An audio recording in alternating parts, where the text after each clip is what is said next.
Hello and welcome once again to yet another episode of The Truth in Development, a podcast powered by Ndiyiso Consulting Group. My name is Aubrey Masango, and I have as a guest somebody who needs no introduction, and that is Professor Malekapuru Makhoba.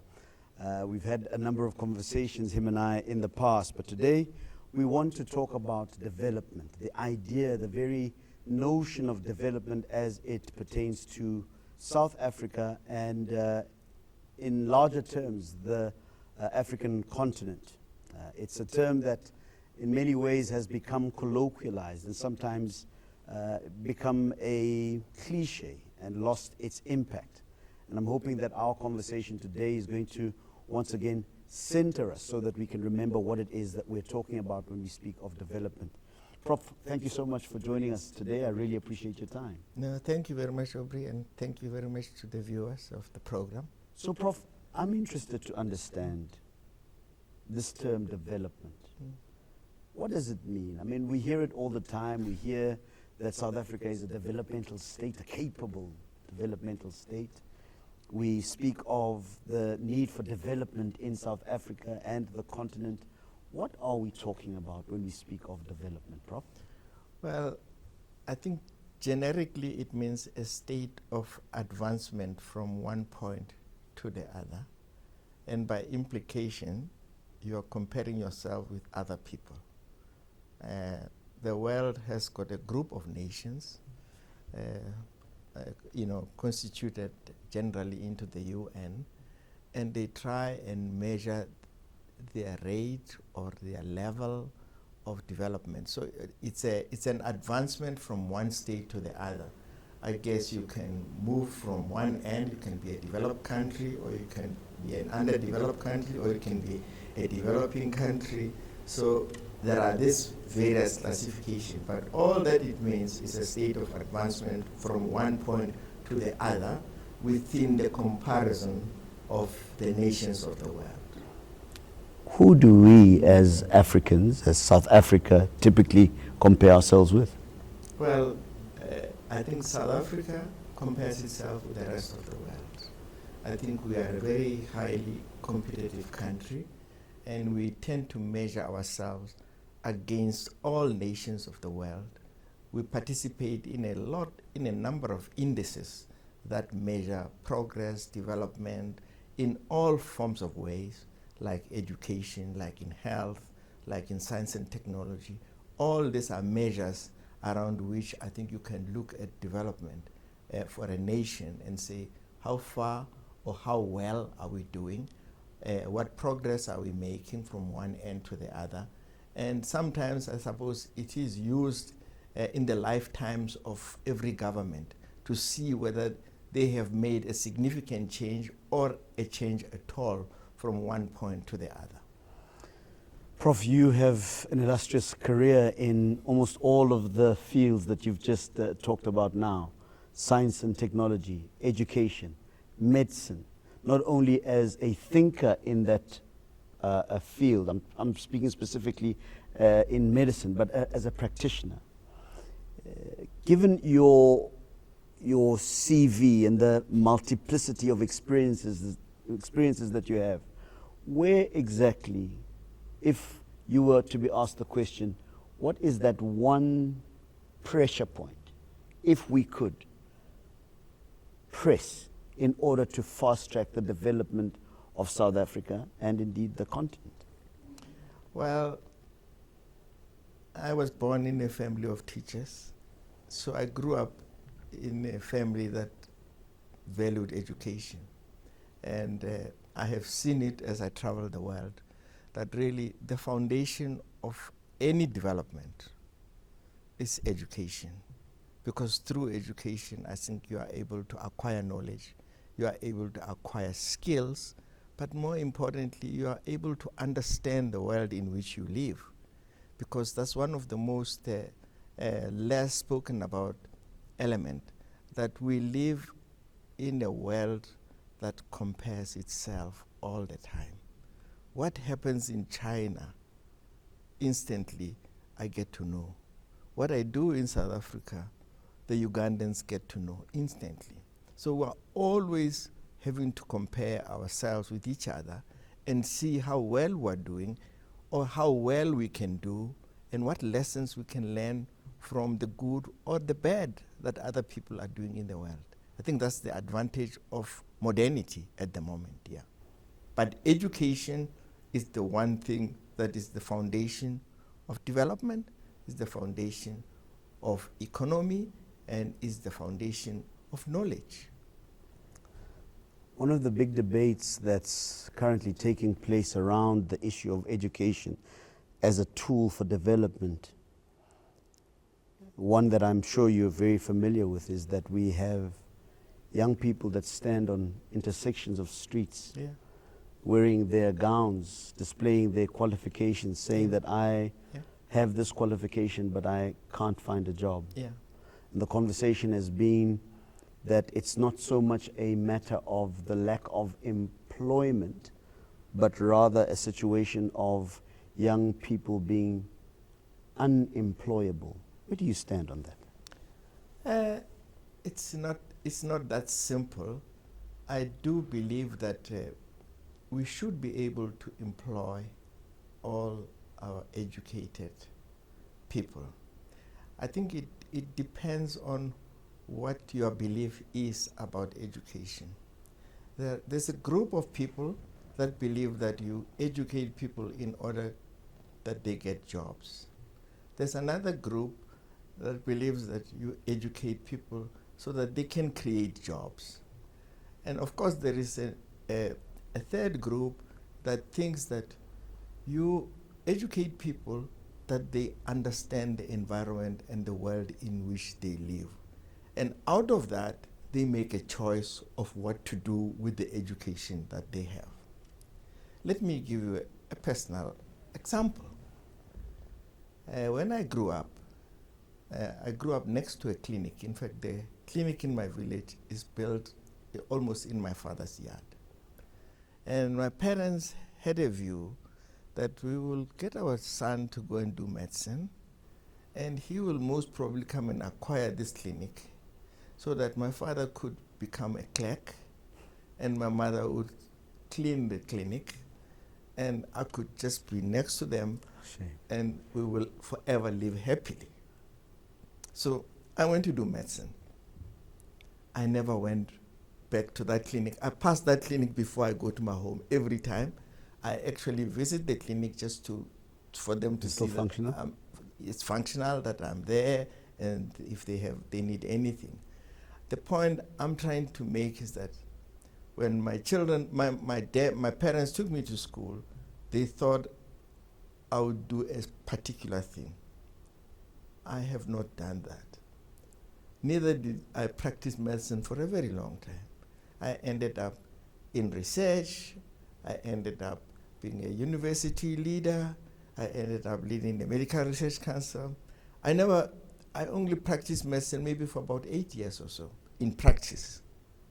So the original purpose of my education is not where I ended up. But my life has been fulfilling, it has been enriching, and I would like to think that I made some contributions here and there in the various journeys that I took, because I belong to the group of people who said, I got educated to understand the world and make my choices as what to do with my education. Not that I was educated to go and practice medicine. It was an option, but it was an option that I consciously decided it is not for me. Like the concept of development, education as an idea sometimes gets locked into places that are debatable. Yes. You've just given us 3 scenarios in which education fits, I suppose.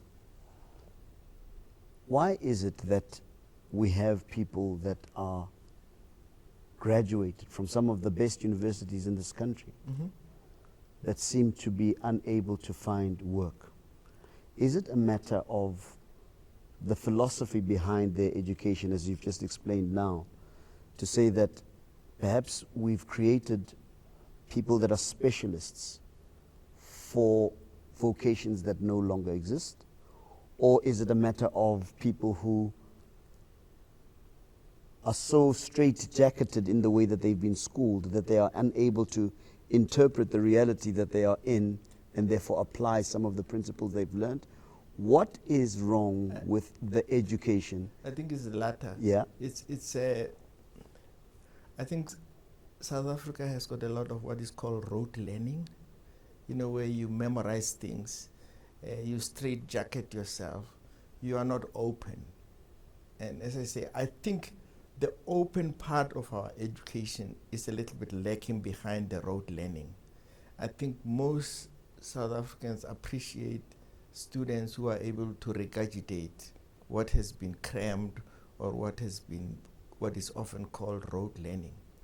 You don't teach people to understand, to open up their mind, to critique as well as they should.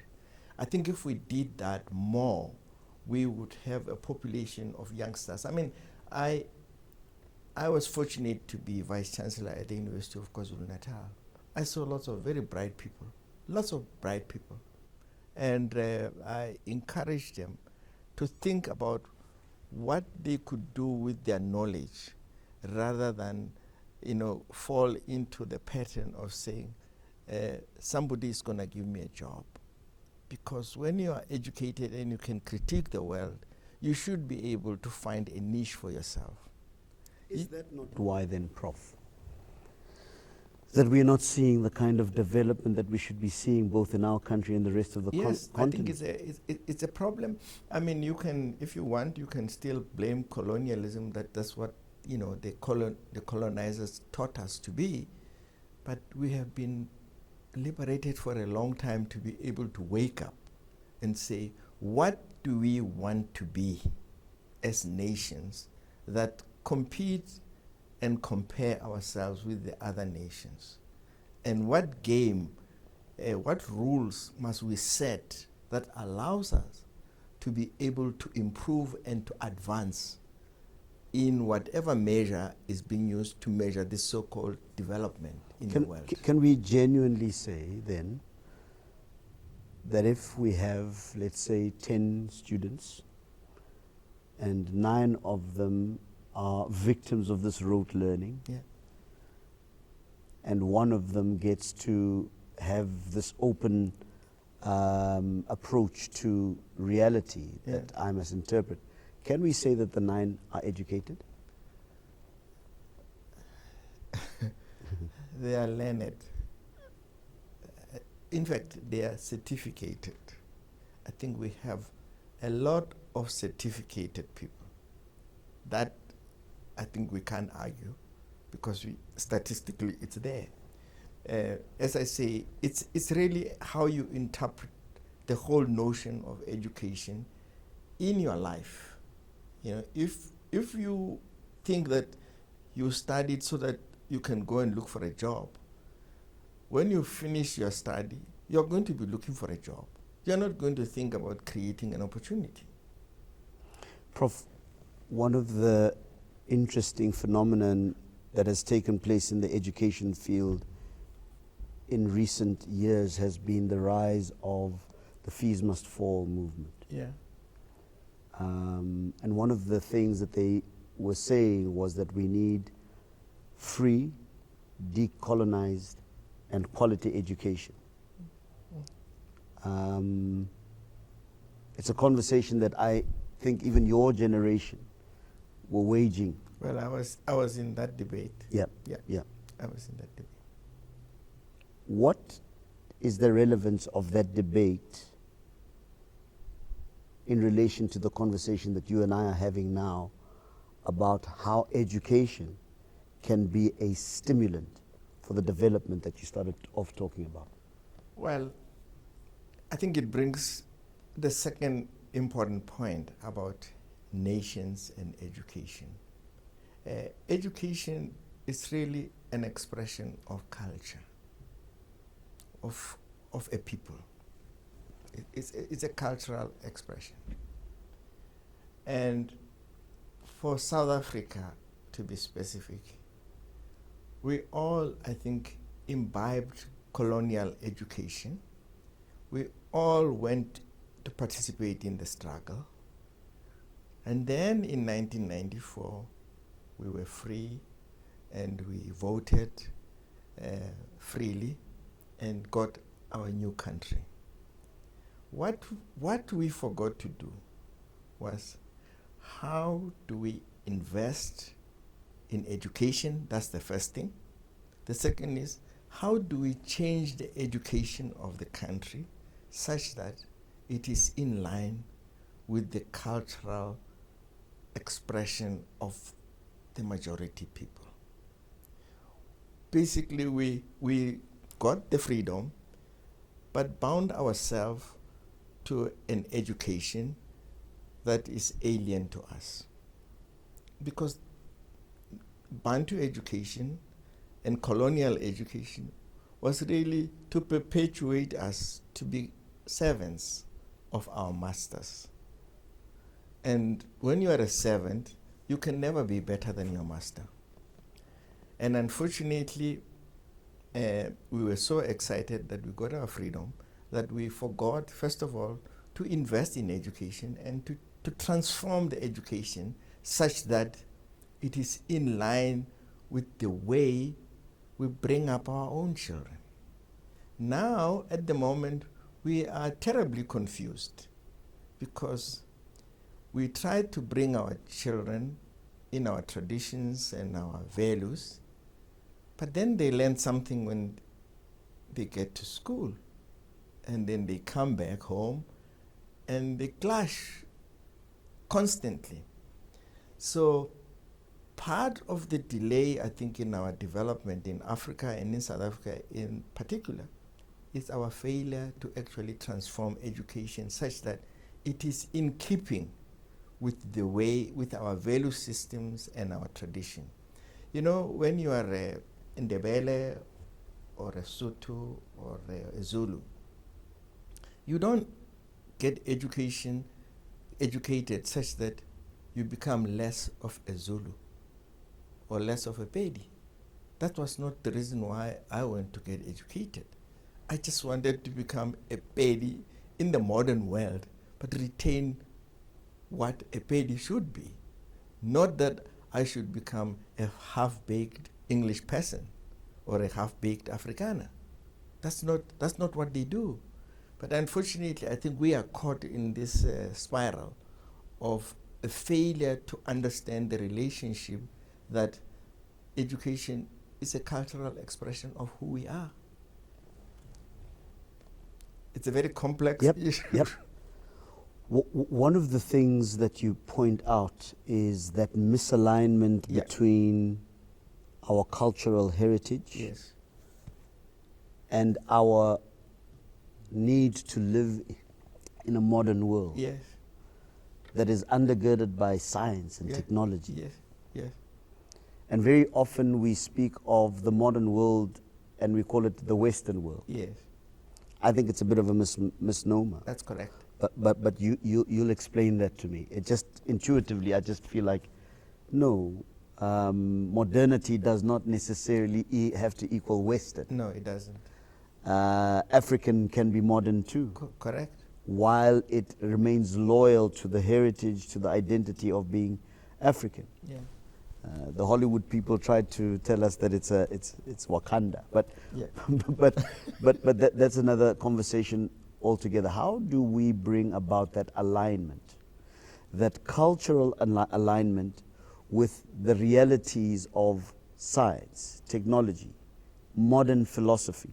How do we bring us back to that alignment such that we are not half-baked Englishmen and Europeans who have become embarrassed by their Africanness? Well, I mean, you know, the world of today obviously runs on the basis of science and technology. I mean, it's almost like science and technology has become the modern religion because it facilitates our life. We are sitting here talking, and that's based on science and technology. But science and technology existed in every society. It didn't originate in the West. It was there whenever mankind was curious to understand the world and the environment in which they lived.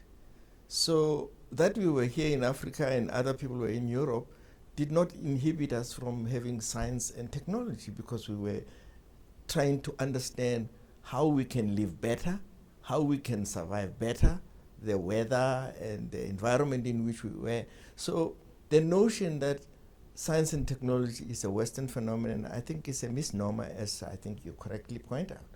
In fact, I've just finished doing a foreword for a book on the contribution of scientists and black doctors in South Africa, written by a descendant of the Khoisan, to illustrate how in the Khoisan culture the logic of science and technology existed in how they brought up their children, how they communicated, and how they hunted, how they tried to cope with the world in which they lived, illustrating that science and technology in South Africa did not start on the 6th of April when Van Riebeeck landed in Cape Agulhas or wherever he landed.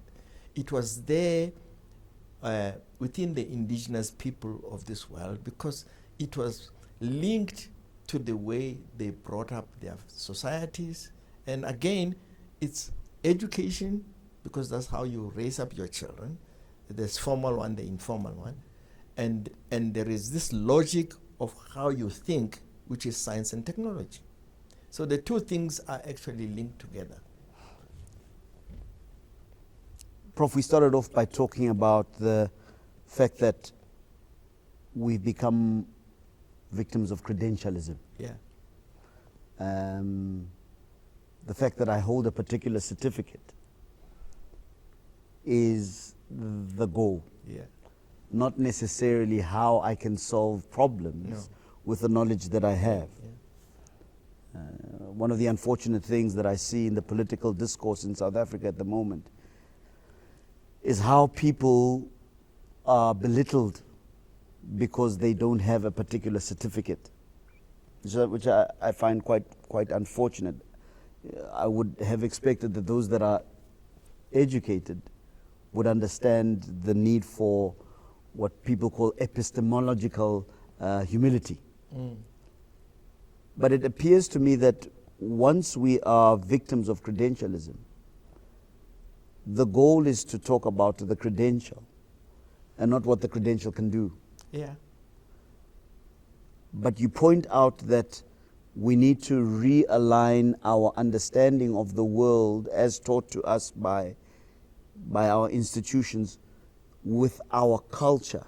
Yeah. For what purpose? Because the foundations of any people is the culture through which they live and evolve. I mean, the Chinese are very proud of their culture.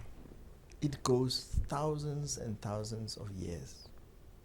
And they wouldn't want to sacrifice that. And they develop their knowledge within that culture. They don't develop it outside the culture. In fact, the knowledge they develop enhances their culture. So the two things are actually, they feed into each other. So if, let's say, for example, we started in South Africa when we said there is no Pedi language. Just take a simple thing like that. There's no Pedi. Do you think we'll have Pedis when there is no language? Because the whole purpose of being Pedi is embedded in the language. And that's how you transmit or transform the Pedi people over time. They are not stagnant, but the language is the basis of their communication and is the basis of how they educate each other, how they bring up their children, and how they transmit their values into the future. So there are certain things in every society that are linked to culture as embedded in a people. If you remove that, those people cease to exist. If you remove any language, any basic language, very soon there won't be Zulus. If you remove the Zulu language, they won't exist over time. And what will you end up with? You'll end up with a people that are lost. I'm not saying that they are not lost now, but at least they still can communicate. There's a redeemable quality to all of this. They can recapture their identity. But let's not forget that we are a people because we speak certain languages, because we transmit our values through those, because we educate our children or poison our children, whatever way you want to look at it, through the language and the values that we carry, and we carry them from somewhere. Lots of people will tell you, oh, I remember what my grandmother told me. I remember what my dad told me. And it's often not told in English or in a foreign language. It's often told within the value system of what you understand. Ngugi wa Thiong'o, in his book, Decolonizing the Mind, speaks precisely of what you're talking about now. I spent a whole week with Ngugi myself. Yeah. He was receiving an honorary doctorate in Germany, and he invited me to spend time with him. I was one of his guests. So, and we went through all of these issues that we are discussing right now. What you and Ngugi wa Thiong'o seem to be suggesting is that the conduit, the vehicle to realigning the idea of education and culture is language. Well, it's the first thing that human beings, I mean, when you have a child, what is the first thing they learn? Is to speak the language that you teach them. And how do you teach them to become who they are? You teach them through that language. So language is very foundational to, I think, to a culture. It's also foundational to an identity of people. It's foundational to a lot of values that we carry through. Some of them are very subtle, but we remember them all the time because we learn them. You know, it's not formal, it's quite informal. Could that be part of the problem, that we've formalized education so much that we have divorced it from the organic realities of life that should perhaps be understood informally so that we can informally apply those principles to create the solutions required? No, I think in South Africa what we have done is we have formalized education through Western eyes. The informal part is done through our values. So that's why there is always this confusion. How many people like you and I, when we're sick, when an African person is sick and you ask them, what do you think is the problem? They say, I've been bewitched. At night or over a weekend, they go and see a traditional healer. During the week, they go to a medical doctor. And then on Sunday, they go to a Christian priest. They go to a preacher. So, you know, we try everything because we don't seem to trust. We are not anchored properly. But it tells you something, that there is something that we can still redeem about ourselves. I mean, you know, I remember when I was at WITS and I had this problem. And I said to people, you know, I went home and my father gave me what he told me was makurangu, you know, to smear on my eyelashes so that people would fear me. That's the translation. Now people thought, how can a scientist who went to Oxford do these kinds of things? But what they forgot was, I am more complex than a scientist. I was a petty child before I became a scientist. I grew up in the petty tradition of how they do things.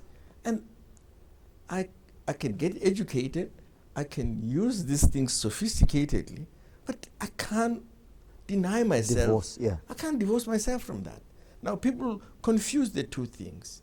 For them, education is to abandon the values that brought you up.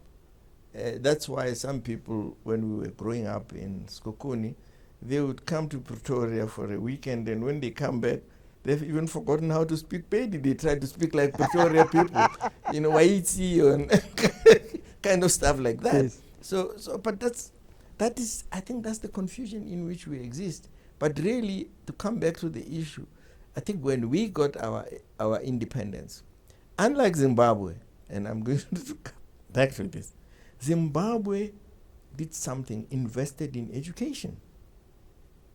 And part of the so-called xenophobia that we have about Zimbabweans is because they speak English better. They seem to be able to adapt their education to the way they are. And of course, they compete everywhere they go. And we don't take kindly to that. But all I'm trying to say is that I think whatever criticism we had of Robert Mugabe, one thing he did was he kept the standards and the investment in education and health. I think that's actually such a brilliant example, Prof, of Zimbabwe.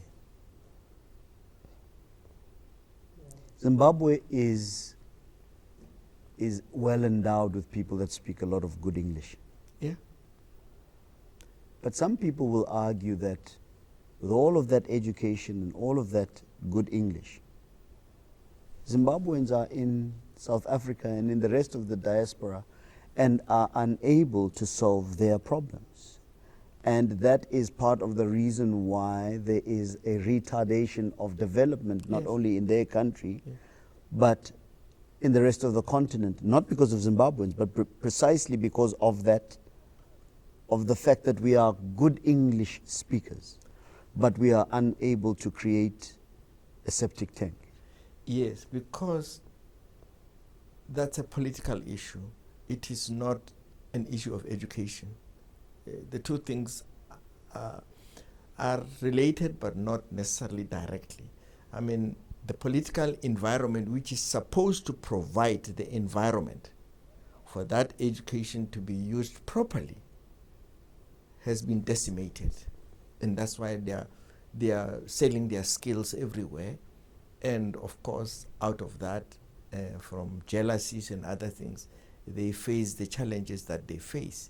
But there is no doubt, as an example of investing in education, that you can get better in Africa than that in Zimbabwe. And I think the other country is Ghana, where investment in education has been persistent and consistent. And you can see when you meet Ghanaians everywhere that they are a cut above the rest of us. From Cape to Cairo. Yeah, wherever. From Cape to Cairo, we have a situation where we can point to countries such as Zimbabwe, Yeah. Ghana, Yeah. Rwanda now. Yeah, and also Kenya, Absolutely. Tanzania, all these Absolutely. countries. Yeah. And you raise a very important issue to say that part of the problem is political. Political leadership. Yeah. And you've recently written a book now Yeah. precisely about the issue of the dissonance of leadership Yes. between the realities of colonialism, the realities of neo-colonialism, and all of those political issues. But surely, Prof, surely if we are educated in the way that you described the Zimbabweans and the Ghanaians are, surely we should be able to have educated conversations that create the environment for us to be able to use that advanced education. Yeah. Surely our education should bring us to a place where we are aware of the need for the systems, the political, the administrative systems, where that education can find manifestation. If our education, whether from Zimbabwe, from Ghana, South Africa, anywhere else, is unable to facilitate conversations that bring about the peace that we need, to exercise the education. Can we call it education? Well, yes, it is still education because, as I say, education doesn't take place in a vacuum. Yes. It takes place in a political environment today. And if the political environment is not right, educated people tend to leave. That's why you have what is called a brain drain of intellect from Africa to places where that education can be useful and can be used in society, but it can also be used, I suppose, to bring value to the people who carry that education. I mean, one of the disadvantages and the failure of development in Africa is the fact that the brain power of Africans is now out there in the diaspora. It's no longer in Africa because the infrastructure, the political environment that is supposed to provide the policies and the environment to nurture the talent of Africa is decimated by poor political leadership in some of these countries that we have mentioned. But isn't that the very example of where our education should be coming into its own? So, for example, our leaders speak great English. Yeah. Our leaders are able to regurgitate the doctrines and the principles of Mao Zedong They are certificated. and all of those things. They are certificated. Yeah, but surely those who are educated, Yeah. should be creating conversations. And I suppose you'll say to me, those are the people that get beheaded and shot. Yeah. But is that not the challenge of our education as Africans?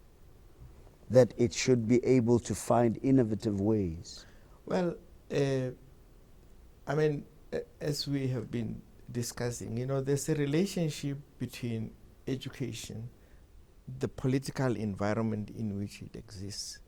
And I think, as a general principle, educated people are not gifted to rebel rousing. I think they take their skills quietly to where they think it can become useful.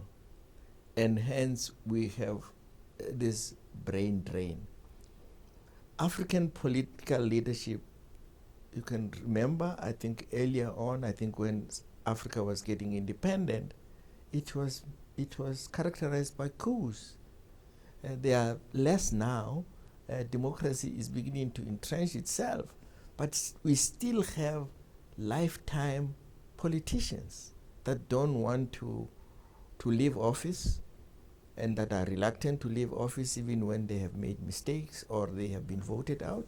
I think we have one here in South Africa recently where a party loses an election and still stays in power or want to stay in power. So politics has got its own, I suppose, characteristics, but there's no doubt that it can become an impediment of the development of the continent because the environment and the policies and the facilitation of politics to the educational system becomes quite critical. If you have leaders who are educated themselves, but in their behavior, they think that they don't have to listen to their own experts. They can go and listen to consultants from somewhere else. Again, that's another dissonance that takes place, that, we get these educated leaders, they bring consultants, and these consultants have got no idea of the culture of the people that they are consulting about. But then they are influencing the top people who are going to make policies. What kind of governance or what kind of values are we really transmitting into society? And educated people will simply go away. Yeah. I want to talk about some concrete examples where we can find the merging of culture and modern education to solve problems. I want us to go there. But before we do, Prof, the picture you paint is a little bit bleak in that the cycle of educated people who are unappreciated in their own countries and therefore leave to go and find greener pastures seems to be gaining momentum and speed. Well, I think that's correct. And you see it with the brain drain that you and I are talking about. And that implies that we are going to have a situation where the people that have the brain power to be solvers of our problems are not going to be here. And in fact, that they are going to be the technology that is used by other countries for their own development. It appears to me that unless that is arrested, Africa, South Africa, Zimbabwe, Ghana, Nigeria will not develop. In fact, we will regress. Well, I think there is a regression because there are lots of bright Africans, and there are even more younger Africans that are very, very bright that find solace in other countries other than their own countries. I mean, I have this example that during the era of AIDS denial, under President Mbeki. Yeah, under President Mbeki. He was invited by President Clinton to come to Washington for advice. I was invited by President Clinton, scientists, to come and advise them how to advise President Mbeki. And I traveled with his advisors in the same 747 jumbo jet to Washington. I was on the other side, they were on the other side. We could have done it here at home. Paul Kagame speaks of that phenomenon. He says that we Africans only meet with each other when we are summoned by foreign leaders, particularly in the West. Yes. Why is it that we can't talk to each other? You know, it was, as I say, it's something that is difficult to comprehend, but it's an example of what really happens. That in South Africa, we had all the AIDS experts to advise the president. They were all here. The late Jerry Kuvadia, the late, the current Professor Linda Gray, a whole bunch of people who the world consults about AIDS. But our own leaders found it comfortable to travel to Washington to be advised, and every time these American scientists were trying to advise them, they would come to us. What is the purpose? What is the reason, not purpose, what is the reason for the self-alienation, Prof? I mean, we see it all the time. Yeah. We see it all the time. I mean, there's a big conversation at the moment about, in South Africa at the moment, about the Nigerian girl.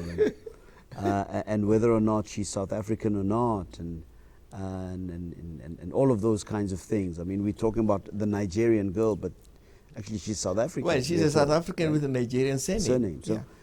But there seems to be a deadly self-alienation. Yeah. Some people call it self-hate. But I prefer the term self-alienation. Okay. Why is it? Because for me, it answers the question why there is no development. Yeah. That if we are not congruent, if there's no alignment with ourselves, we can't understand the problems of our continent and our countries in order to solve them. Yeah. So what usually happens is that we are brilliant at saying what the problem is. Yeah. But we don't know how to solve it. Or if we do know how to solve it, we don't know how to do the actions that must solve the problem. Well, I think. And it sounds to me like there's a self-alienation issue. Yeah. And how do we deal with that? Does education help us there? Well, in some way, it does provide help, because most most educated people in Africa, whether they are in Africa or they are in the diaspora, they still have a vested interest in what happens in their country. They just can't be there. I mean, I know lots of South Africans who are in exile or who live outside the country, but who have a particular great interest as to how they could assist, not by being here any longer, but by being away, just to assist, I think, in terms of ideas, in terms of, because they realize how difficult it is that if they are here, they would not even be considered. So sometimes we have to work through that way.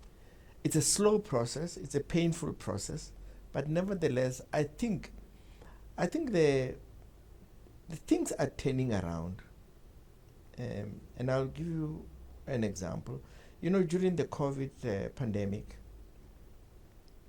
it was very interesting that Dr. Zweli Mkhize was able to assemble a team of scientific advisors to advise the president. And they did a damn good job. And the president didn't go into denial or into anything like that. He accepted that this was a pandemic that needed the collective wisdom of South Africans.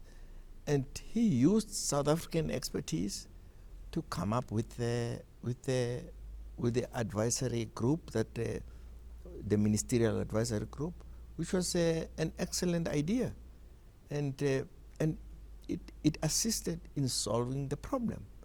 But it also showed that we do have a good group of scientists in the country that can be as best as anywhere in the world. If put together, they will do a damn good job. Is that not the problem, Prof, that we are perhaps too preoccupied with the idea that we are as good, if not better than everybody else, instead of what do we need to do to solve the problem, even if it means having the time spent on dealing with this psychological cognitive dissonance that we deal with. Because it's not a lack of talent. No. Neither is it a lack of education, if education means understanding the principles that need to be applied to solve the problem. Yeah. So it's not a lack of talent, it's not a lack of education. No. It seems to me to be a lack of internal congruence. Yeah. How do we solve that problem? Well, I think in order for us to develop. Well, I think, as I say, it's a relationship issue, I suppose, between the various sectors, whether these sectors are in health or in science or in education and so forth. I think we seem to suffer from this silo mentality, but also, as you say, the self-alienation that we don't often communicate. Sometimes we meet to we have to go to Cambridge to meet in order to realize that we are South Africans, or we have to go to Oxford, or we've got to go to London or Washington or someplace like that. So, you know, I mean, whether this is a part of development, I don't know. But it seems to be what may be one of the factors that hampers development, is that we don't trust each other, we don't trust our own expertise, and as such, certain things get delayed and they don't develop very well. So, you know, it's a very funny syndrome. I want to tell you a story, and then as we close, I want to hear your comments. One of the most powerful and maybe the oldest liberation movements on the African continent started out, I'm told, by a group of educated, English-speaking, pipe-smoking, Christian individuals who actually wanted to be British gentlemen. Okay.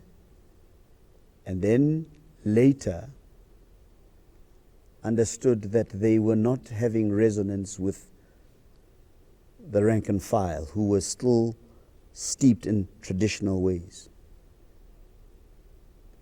And only then when they were failing to be identified as equals by the crown and the queen, did they appeal to their Africanness Okay. and mobilize the sentiments of the non-educated, Yeah. vernacular speaking, Yeah. shoe wearing Mm. Africans? Yeah. And some have argued that it is that reality that we must admit to before we can deal with this dissonance. Second story that I want to tell you. You spoke a little bit about Ghana. Mm. Many of the people that were stolen from Africa into the America. slave, Yeah. the Atlantic, transatlantic slave trade came from that part of the world, Yeah. which is now known as Ghana, Yeah. Senegal, but West Africa. Mm. An old man I had a conversation there said to me that part of the reason why there is this dissonance, this lack of alignment, this hotenyaja, I'm trying to find the English word for it, but this looking down upon ourselves Yeah. and our own talents is because we haven't done a deeply spiritual thing, and that is to admit that at some level the colonial slave traders could not have reached Africans to steal without the assistance of some Africans, That's true. suggesting that our collaborative nature with colonialism is the issue that we have not yet had an honest discussion with as Africans Yeah. about. Yeah. And that is why we continue to have this dissonance, Yeah. whether it is the slave trade, whether it is the betrayal of the real struggle for humanity and actually becoming becoming aligned with the African because of expedient reasons, Yeah. is the reason why we have this dissonance. Your comment as we close. Yeah, I think, there are lots of areas of dissonance as Africans that we have. The recent one is we have had Bantustan leaders who collaborated, obviously, with the apartheid system. They would argue that they were working the system from within, which is one explanation. But again, it is another problem of dissonance. The other one I want to come back to is this issue of the Nigerian surname child. There are many South African blacks who are blacks like us, but they actually aspire to be something else. As you said, they aspire to be English gentlemen. Unfortunately, they can't be accepted for obvious reasons. So they live in this world of dichotomy or schizophrenia. So as much as we are criticizing whatever it's wrong with the Miss South Africa, whatever it is, I think we are failing to realize that even amongst ourselves, amongst the tribes in South Africa, we don't share the same views about these issues of tribes, race, and so forth. We still have an element of tribalism, but we don't confront it. We don't confront it. We confront it only when it applies to someone that we can identify and target, like this poor little child, who, by all accounts, is South African and should be accorded whatever all South Africans are accorded. But we don't confront the fact that amongst ourselves, there are many of us who aspire to be something else other than what we claim to be Africans. We don't confront that. So So you're saying to me that it's these unconfronted issues, unspoken, unspoken, yes, that are creating a situation where education cannot be imbibed in a way that is authentically us. no, And yes. for that reason, we are unable to be problem solvers yeah, of our situations. yes, We can parade our English speaking, yes, but we are still unable to apply the principles that we learned at the institutions for the solve. problem solving of Yeah. our situations. yes. And that is the impediment to development. Yeah, we are very good at identifying problems. We are never good at solving problems and actioning to implement to solve the problems, because we somehow or another we have an internal fear. Whether we got that from the colonial experience, I don't know, but we seem to lack the confidence to confront our own demons in order to solve obvious problems that exist within our own societies. Prof, as we close, you and I have done probably what other Africans have done. Yeah. How do we solve the problem such that we can see the development that we require? If the problem is this internal alienation because we have not had the honest conversations with ourselves about our own hypocrisy, about our own inter-ethnic prejudices that are sometimes more fervent than black and white racism. Yeah. How do we solve that problem? Because it sounds to me that our development is retarded by that. It is hindered by that. How do we solve that problem? It brings back to the original. It's an issue of development. I think as a society, we are developing, but we are not developing in a coordinated, coherent manner. I think some people are ahead, others are behind. You know, we're all in the 21st century, but some people are still in the 16th century. And we don't have enough conversations between ourselves. I mean, sometimes I listen to you on 702 conducting what are often called debates, but I think they are slanging matches and people swearing at each other around debating. I mean, they deviate from the theme and they go into all kinds of direction, and you ask yourself, is this still a debate? And the end of that is that there is no ending. The debate, the discussion just hangs around and it's never solved. I mean, you think about it, how many discussions take place at 702, just alone as and how many of them have got an ending that you can say, I'm going to do this from this discussion. There are very few of them, but we carry on. We carry on all the time. And as I say, sometimes we don't debate, we just swear at each other. Yep. Yeah. We talk at each other instead of to each other. Yes. And trying to understand what actually is the issue. We move out of the issue and then we start, swearing at people and being personal and so forth and avoiding the issue. And it's a speciality of South Africans. Avoid the issue, defer, and obfuscate. Yeah. Prof, I've thoroughly enjoyed this conversation, and I'm hoping that it's not going to be yet another one of the conversations you've heard us have on other platforms. But I think that we've started something by saying we now know what the problem is. What do we do about it? Yeah.